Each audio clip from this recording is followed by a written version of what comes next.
Entre las conductas de riesgo en la vida sexual activa de un adolescente se encuentra la violación. La violación es un tipo de violencia sexual. La violencia sexual es un problema muy grave de salud pública y dentro de esta no solo se encuentra la violación, sino también el abuso sexual, la agresión sexual y el incesto. La violación es cuando alguien te fuerza o presiona para tener sexo y usualmente se refiere a la penetración vaginal, oral o anal forzada, ya sea por una parte del cuerpo o por un objeto. La violación es un problema que le puede pasar a cualquiera, sin importar la edad, el género, la orientación sexual, la etnicidad, la capacidad intelectual o clase socioeconómica. O sea, es un problema que no importa quién seas, dónde estés, te puede pasar. Las víctimas de la violación mayormente son mujeres. En datos, aproximadamente una mujer de cada 5 ha sido violada y en hombres es 1 de cada 71 hombres. Pero esto no significa que no le pase a los hombres, o sea, es algo que pasa en mayor o menor grado, pero sigue siendo un problema y sigue pasándole a cualquiera. Muchas veces el violador es alguien que la víctima conoce, ya sea un amigo, un compañero de escuela, de trabajo, un profesor, un vecino, tu pareja, un miembro de tu familia, una persona con posición de autoridad o que tenga influencia en la vida de la víctima. Es muy importante aclarar que una violación nunca es culpa de la víctima, porque todos tenemos derecho a decidir qué sucede con nuestros cuerpos y si tu decisión es no, siempre va a ser no, y si te fuerzan o algo no es tu culpa porque tú aclaraste las cosas y dijiste que no. Algunos pasos a seguir si te ocurre una violación es ir a un lugar seguro, alejarte de donde pasó y donde te sientas más seguro, o a un lugar donde haya mucha gente, donde sepas que ya no te pueden seguir ni te pueden volver a hacer nada. En segundo, una vez que estés en un lugar seguro, no cambies nada en tu cuerpo, nada, porque si a lo mejor en este momento no quieres ir a denunciar o a tomar cartas en el asunto, pero en un futuro, un pequeño futuro, si lo necesitas o lo quieres hacer, las pruebas son muy importantes para proceder. En tercer paso sería decirle a alguien en quien realmente confíes para que te apoye y te ayude en lo que tú decidas y quieras hacer. Otro paso es acudir al médico para saber si te lastimó, si te pegó algo, si no sé, cualquier cosa.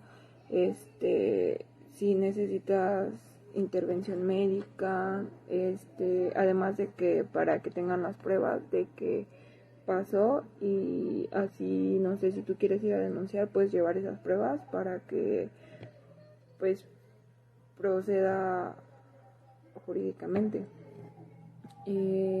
Otro paso es conseguir ayuda de un experto, quien te pueda orientar en qué puedes hacer, a dónde puedes ir, qué paso seguir. Otro paso es decidir si quieres hablar con la policía. Estás en tu derecho si lo quieres o no hacer, pero es muy importante que si quieres, lleves las pruebas y pues cuentes toda la historia, toda, absolutamente toda, y digas quién te lo hizo. Si no sabes quién es la persona, puedas hacer un retrato o digas dónde pasó, a qué hora y todo.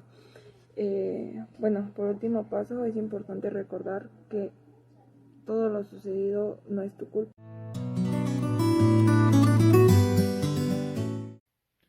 Bueno, ahora vamos a hablar del sexo seguro y protegido. Antes de empezar, me gustaría aclarar que si tú no estás listo para mantener relaciones sexuales con tu pareja, pues también puedes echar de mano de otras cosas como son las caricias, los besos, que también pueden llegar a tener un nivel alto de excitación en tu pareja o en ti mismo sin llegar a la penetración. Pero para que esto pueda suceder es importante que tú y tu pareja tengan una buena fantasía, una buena confianza y más que nada una buena comunicación entre ustedes. Bueno, esto se hace con la finalidad de que tanto tú como tu pareja se protejan y se cuiden y pueden evitar el contacto con fluidos. Pero ahora viene la contraparte: si ya decidiste mantener relaciones sexuales, es fundamental que te protejas y te cuides. Y bueno, ¿cómo lo vas a hacer? Pues por medio de un condón. El condón va a ayudar, va a ser una barrera protectora que evitará tener contacto con los fluidos de la otra persona, en dado caso de que tú no sepas si esta persona tiene alguna infección de transmisión sexual. Es importante evitar el contacto con los fluidos de la otra persona, ya sea sangre, semen, que estos pueden ser altos portadores de estas infecciones y pues te podrías contagiar. Ahora bien, también si tú practicas el sexo oral, es importante que lo hagas con un condón, ya sea, no sé, puede ser algún condón de sabor, de tu preferencia, para tener mejor placer.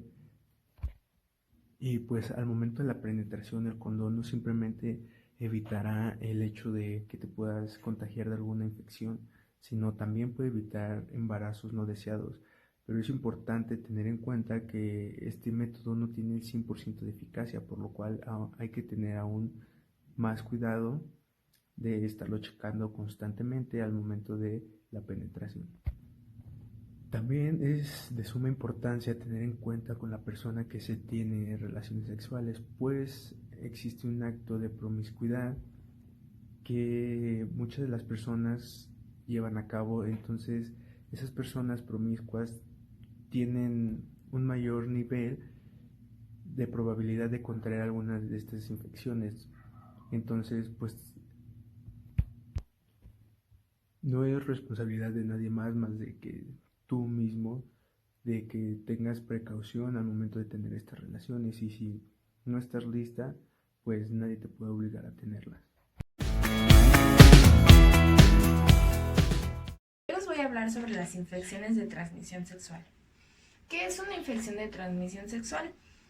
Se define como infección de transmisión sexual aquella que se adquiere por el contacto íntimo sexual entre dos personas o más. Bien, ¿a quién afecta? Afecta a todo aquel que tenga sexo sin protección, principalmente en la adolescencia, ya que esta es la etapa en la que los caracteres sexuales van creciendo y el sistema inmunológico se va a ir fortaleciendo. Bien, ¿qué riesgos son los que dan lugar a una infección de transmisión sexual? Bueno, en los riesgos biológicos tenemos que es por virus, bacterias o parásitos. También nos enfocamos que en la adolescencia es cuando más afecta a las personas contraer una infección de transmisión sexual.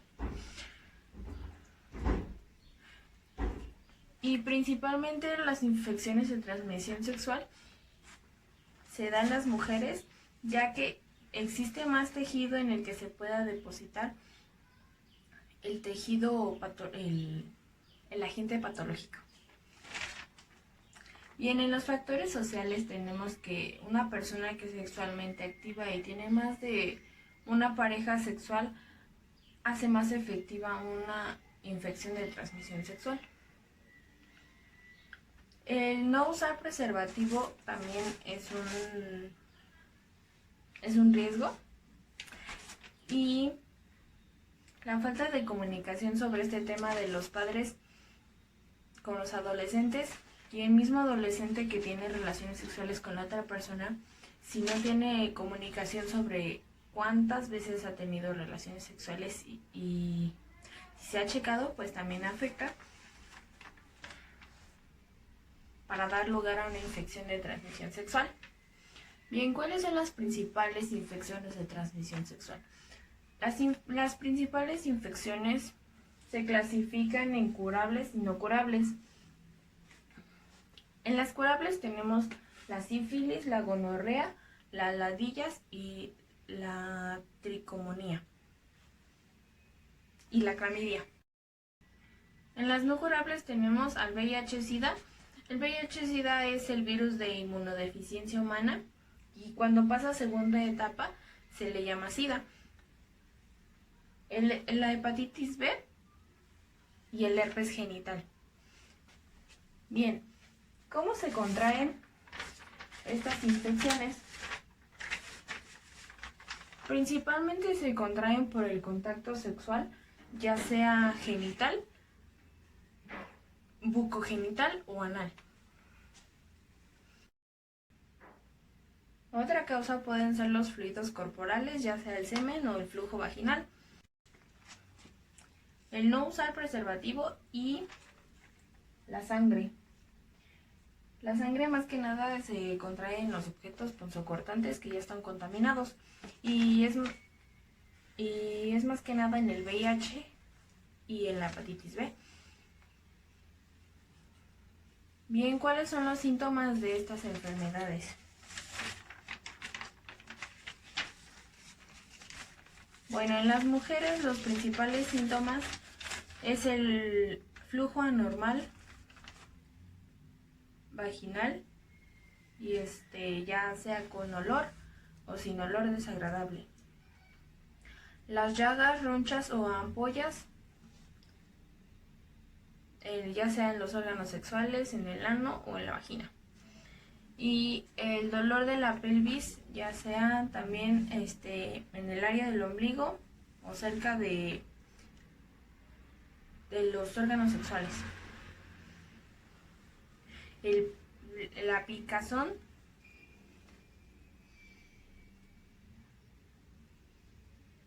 ya sea en la vagina o el pene, y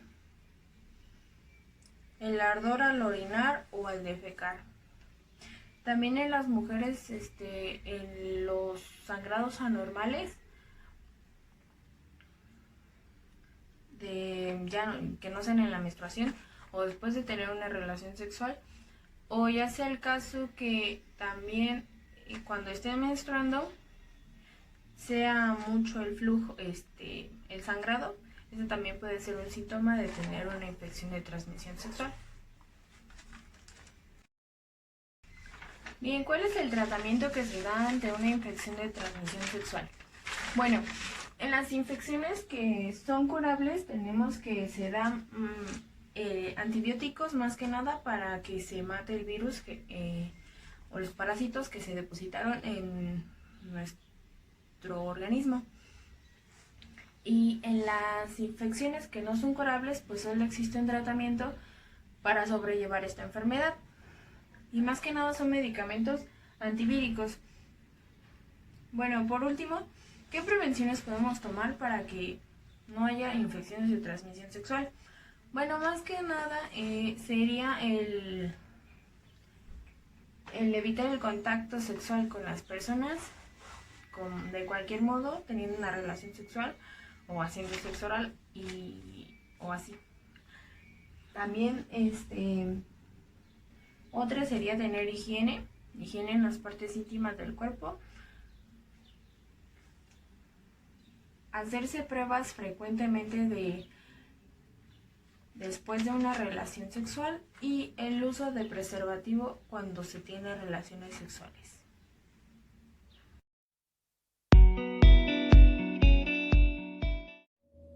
El acoso sexual, como toda clase de acoso, engloba todo tipo de comentario, gesto, acto o atención de carácter sexual, con el objetivo de ofender, hacer daño o intimidar a otra persona.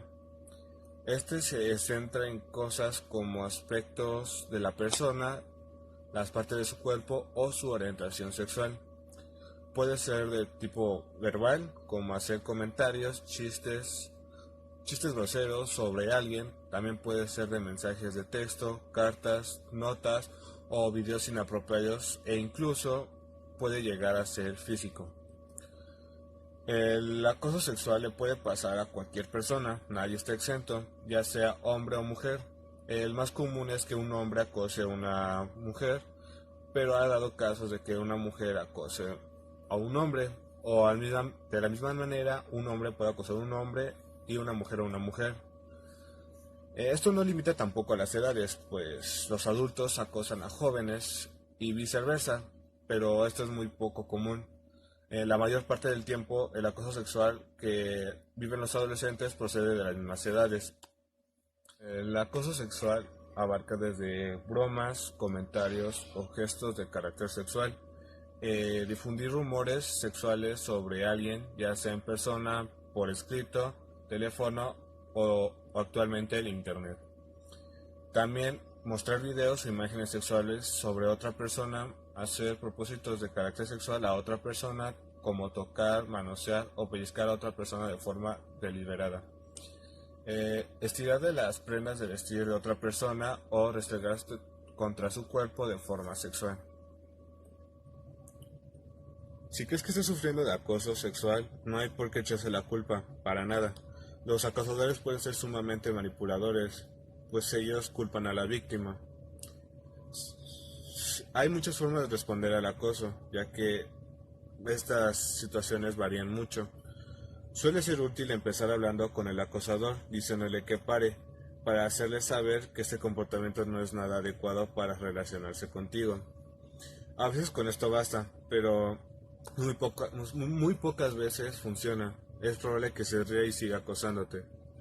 Por eso es muy importante que lo comentes con la persona que le tengas más confianza, como tu padre, tu madre, un hermano mayor, tus tíos, tus abuelos e incluso un amigo. Es obvio que hablar sobre el acoso es algo que resulta bastante embarazoso, pero esto es al principio. Este sentir de vergüenza desaparece al cabo de unos minutos de conversación. En la mayoría de los casos, el hecho de informar a otra persona permite obtener respuestas rápidas, evitando problemas en un futuro. Puede ayudarte a llevar un registro de los episodios, como un diario, anotando las fechas y una breve descripción del episodio. Conserva muy bien las imágenes, videos o mensajes ofensivos que hayas recibido. De este modo dispones de pruebas en el caso de que quieras iniciar acciones legales. También puedes contar con ayuda de los centros especializados, como es el Instituto Nacional de las Mujeres, por sus siglas INS-Mujeres, y la Comisión Nacional de los Derechos Humanos.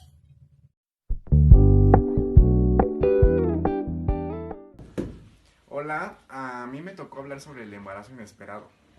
Y muchas veces las mujeres, en su gran mayoría adolescentes, llevan una vida sexual activa sin usar ningún tipo de método anticonceptivo, ocasionando un embarazo inesperado o no deseado, lo cual pone a las adolescentes ante dos opciones que son muy difíciles. Una de las opciones es interrumpir el embarazo mediante el aborto inducido, y la otra es continuar el embarazo aunque este no sea deseado. Cualquiera de estas dos opciones pone en riesgo la salud y el bienestar de la adolescente, trayéndole grandes consecuencias a su vida. El problema que se presenta para las adolescentes embarazadas es que están transitando por el difícil camino de convertirse en una mujer adulta, y también la crisis de la adolescencia, que se desata por cambios biológicos y psicológicos, y a esto también se le suma la crisis del embarazo, la cual desestabiliza todas las emociones del adolescente. Algunas causas por las cuales principalmente sucede este embarazo es por el abuso sexual por parte de algún otro individuo, presión del grupo, problemas relacionados con su familia, falta de información, la urgencia de satisfacer sus necesidades sexuales, falta de reflexión acerca de lo que es la maternidad, y también la falta de información sobre métodos anticonceptivos. Algunas de las consecuencias son el abandono de los estudios, problemas físicos, pérdida de respeto, problemas económicos, problemas sociales, problemas emocionales, y puede llegar hasta el aborto. El aborto consiste en la interrupción del embarazo y se puede producir tanto de forma espontánea como inducida. Sea cual sea el caso, el aborto concluye con la expulsión del feto a través del canal vaginal. Está el aborto espontáneo, que es aquel que no se da de forma intencionada, sino que causa una serie de complicaciones en el feto o en la madre. Generalmente ocurre durante las primeras 12 semanas de gestación y no precisa ningún tipo de intervención quirúrgica. pero a partir de la semana 20, pasa a denominarse como muerte fetal. Las causas de un aborto espontáneo pueden ser varias, aunque lo común es que se deba a problemas de los cromosomas u otros factores como niveles hormonales anómalos, la diabetes no controlada, la incompetencia del cuello uterino o algunos otros medicamentos. Y otro tipo de causas pueden ser infecciones, la obesidad, problemas físicos en los órganos reproductores de la madre. La edad igual puede ser un factor determinante. A mayor edad, mayor es la probabilidad de sufrir un aborto espontáneo, especialmente en los 40 años en adelante. El haber sufrido un aborto espontáneo anteriormente también puede aumentar las posibilidades de volver a pasar por eso. Existen igual síntomas que pueden indicar un aborto espontáneo como la lumbalgia, el dolor abdominal, cólicos o sangrados vaginales. Si el aborto se da durante las primeras semanas, normalmente el tejido se expulsa por la vagina de forma natural, sin necesidad de algún tipo de intervención. Ahora les voy a hablar sobre la muerte fetal. Cuando el aborto ocurre con posterioridad a las 20 primeras semanas de gestación, se conoce como muerte fetal y en estos casos siempre se requiere de una cirugía para poder extraer al feto del útero. Los primeros síntomas de una muerte fetal se suelen mostrar al detectar un menor movimiento del bebé o espasmos y dolores en la pelvis, la espalda o el vientre. Factores como el tabaquismo, la hipertensión arterial o la diabetes pueden aumentar igual las posibilidades de que esto ocurra, pero también se pueden producir por preeclampsia y eclampsia. Y enfermedades infecciosas, anomalías congénitas graves, posmadurez o lupus, entre otras patológicas. Luego está el aborto inducido, el que es aquel que se realiza por voluntad propia de la mujer. Y hay dos formas de interrumpir este embarazo. La primera forma es el aborto médico, que en este se toma un medicamento para llevar a cabo el aborto y solo se puede hacer durante las 9 primeras semanas de embarazo. El más común es la mifepristona y es una hormona que bloquea la progesterona. Entre otros medicamentos se toman durante 3 sesiones en una clínica bajo la supervisión de un médico y pueden surgir algunos sangrados vaginales a causa de los medicamentos. Otros efectos de este tratamiento son cólicos, diarrea o malestar estomacal y en raras ocasiones fiebre alta. El aborto médico tiene una efectividad aproximada de el 97%. Luego la otra forma es el aborto quirúrgico, donde se realiza una cirugía para extraer al feto y existen 2 métodos más frecuentes del aborto quirúrgico. El primer método es la aspiración con vacío manual, que se puede hacer durante las 12 primeras semanas de embarazo y consiste en la extracción de todo el tejido que contiene el útero con el instrumento succionador de manera manual. Luego el siguiente es la dilatación y la evacuación, que este tipo de aborto quirúrgico se puede practicar tras el primer mes de embarazo, pero siempre antes de la semana 13. Consiste también en la extracción del tejido que reviste el útero, pero se realiza a través de una máquina. Y pues en ambos casos se dilata el cuello del útero y se introduce un tubo a través del cual se succiona todo aquello a eliminar para completar el aborto. Y tras esta operación pueden surgir algunos sangrados, así como cólicos menstruales, o la efectividad del aborto quirúrgico es cercana al 100%. Una vez que se realizó el aborto, se suele realizar un examen del útero adicional para determinar si queda tejido fetal en el útero y también se estudia si los restos expulsados correspondían a un feto o a una mola hidatiforme, que es una masa de células que son el resultado de un óvulo no desarrollado correctamente. En caso de que queden restos, pues se recurre a un legrado. Y al cabo de las 3 o 4 semanas de haber abortado, el ciclo menstrual pues vuelve a su normalidad.